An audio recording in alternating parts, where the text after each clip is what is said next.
कहते बम बनाने की फैक्ट्री लगे, कट्टा बनाने की, तमंचा बनाने की फैक्ट्री लगे। अरे अब या बम और कट्टा बनाने वाला उत्तर प्रदेश नहीं है। और भ्रष्टाचार मुक्त भारत, भ्रष्टाचार मुक्त उत्तर प्रदेश और भ्रष्टाचार मुक्त आगरा बनाने का या संकल्प को सफल बनाने के लिए आप सबका समर्थन और आशीर्वाद चाहिए। ताजनगरी आगरा के ब्लॉक बरौली हिर के ग्राम पंचायत भमरौली कटारा में आज उप मुख्यमंत्री केशव प्रसाद मौर्य पहुंचे। उन्होंने जहां ग्राम सचिवालय एवं हॉस्पिटल के साथ साथ आपको बता दें कि आंगनवाड़ी केंद्र का उद्घाटन किया, साथ ही साथ ग्राम चौपाल में उन्होंने जमकर अखिलेश एवं अन्य विपक्षी पार्टियों पर जमकर बरसे। जो गांव कई दृष्टियों से विकास के पथ पर आगे बढ़ चला है और इस कार्यक्रम में जिलाधिकारी और मुख्य विकास अधिकारी सहित सभी विभागों से जुड़े हुए सभी अधिकारी,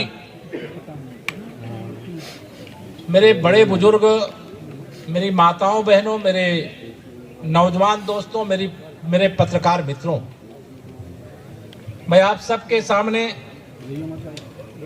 आज जब यहाँ पर आया हूं तो विषय तो मेरे पास बहुत सारे हैं, लेकिन और विषयों की चर्चा करने से पहले हमारी सरकार का जो प्रयास है, आप सबके आशीर्वाद से उत्तर प्रदेश में, देश में भारतीय जनता पार्टी की सरकार बनी और सरकार बनने के बाद केवल अगर आपके सामने कोई समस्या आ जाए तो आप उस समस्या को लेकर के लखनऊ आवें, यह तो काफी कुछ चलता रहता है, लेकिन लखनऊ से सरकार आपके पास आवे, यह एक बदलाव पूरे प्रदेश के अंदर दिखाई दे। इसी के क्रम में आज यहां पर ग्राम चौपाल का आयोजन किया गया है। ग्राम चौपाल का लक्ष्य है गांव की समस्या, गांव में समाधान। अब गांव में समाधान कैसे होगा?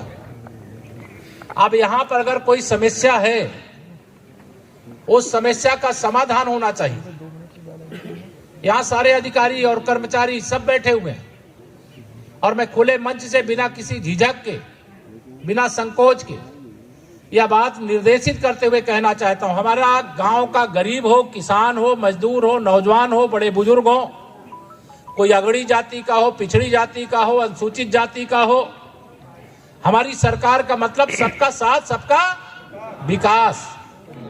और ये भ्रष्टाचारियों के खिलाफ कार्रवाई जो हो रही है, इसमें दिन भर में तिलमिला जाते हैं। कल एक मैं देख रहा था, समाजवादी पार्टी के अध्यक्ष श्री अखिलेश यादव जी, आज माननीय प्रधानमंत्री जी बनारस में बाबा विश्वनाथ जी के धाम से गंगा विलास क्रूज, जो दुनिया का सबसे बड़ा क्रूज है, जो समुद्र में चला करता है, आज उत्तर प्रदेश की धरती से, काशी के तट से गंगा जी में शुरू किया जा रहा है।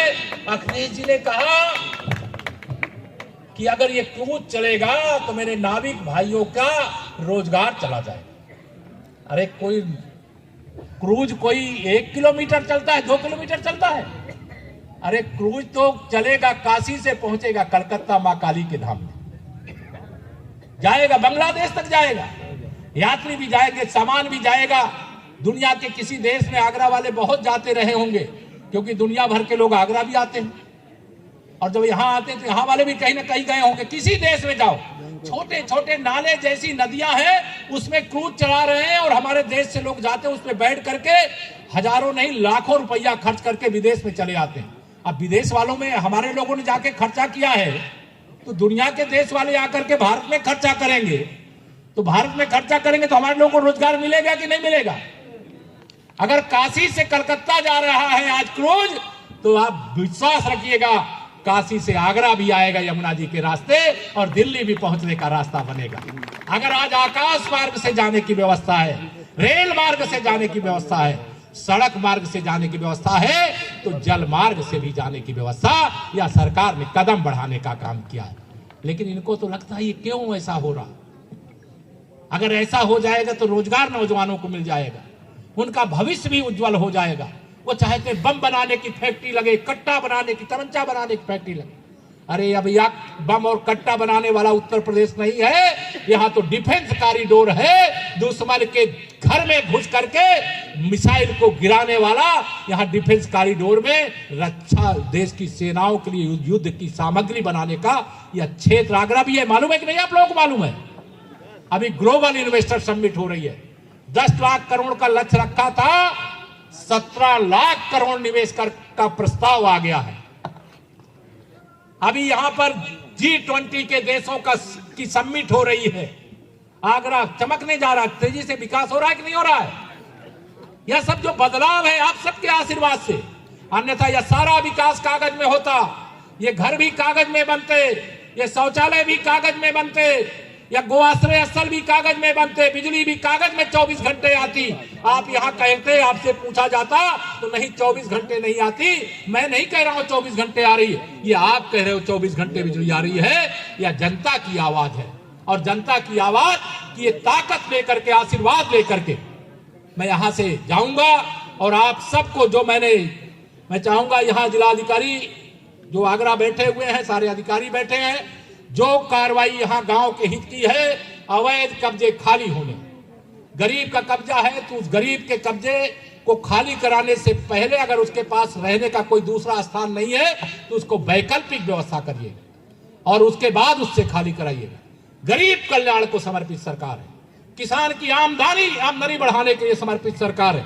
अभी कुछ मित्रों ने मुझे यहाँ पर दिया है कि यहाँ पर आलू की फसल, पहले ये सपा बसपा कांग्रेस वालों की सरकार होती थी, कहते थे हम अगर योजना बनाते हैं 100 रुपया की, तो वह योजना बनाने के बाद भेजते हैं जिसके लिए, उसके पास 100 रुपया में से 15 रुपया पहुंचता है।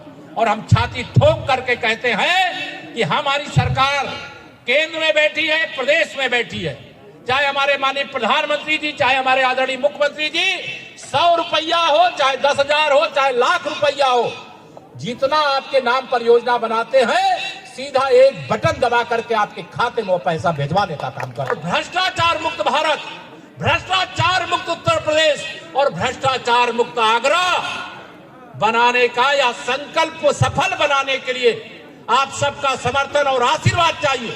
भ्रष्टाचार करने वालों के बारे में बहुत स्पष्टता से कहना चाहूंगा, भ्रष्टाचार करने वालों को केवल हम निलंबित नहीं करेंगे, केवल सेवा से बर्खास्त नहीं करेंगे, उनको जेल भेजने का काम भी करेंगे। अब गुंडे, अपराधी, माफिया बदले हुए स्वरूप को देखिए।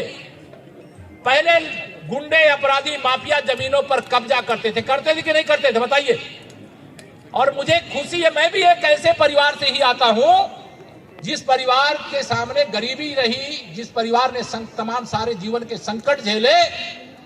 आज मुझे खुशी होती जब आप सबके आशीर्वाद से मैं भी लगातार दूसरी बार उत्तर प्रदेश के उप मुख्यमंत्री के नाते जिम्मेदारी निभा रहा हूं। गरीब से गरीब व्यक्ति आता है और साहस के साथ कहता है कि फला गुंडे ने, अपराधी ने, भूमाफिया ने हमारी जमीन को कब्जा किया है और हम उसमें आदेश लिखते हैं कि इसकी जांच करके, नाप करके गुंडे से जमीन को मुक्त कराइए और गरीब की जमीन, गरीब को जिसकी जमीन, उसको वापस करने का काम करिए और वापस करवा करके हमको बताने का काम करिए। साथ ही साथ उन्होंने कहा, जिन लोगों ने सरकारी ज़मीनों पर कब्जा कर लिया है वो है या तो स्वयं खाली कर दें या प्रशासन उन पर बुलडोजर चलाएगा। वहां उन्होंने लोगों की समस्याएं भी जानी।